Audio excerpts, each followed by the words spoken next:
when these gearboxes were assembled, they weren't added with the correct spacers. So if you see the back, this one, there's no spacers on that shaft, so I can freely move it up and down, which is a problem because now this can go up and then it won't engage.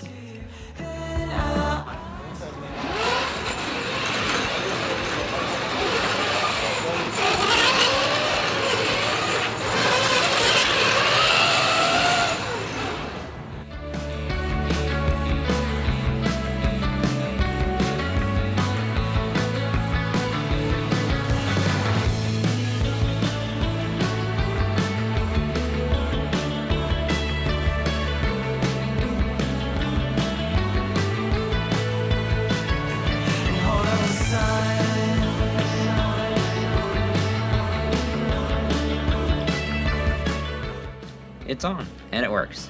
So that is my update. And it was kind of not fun, but it's all done.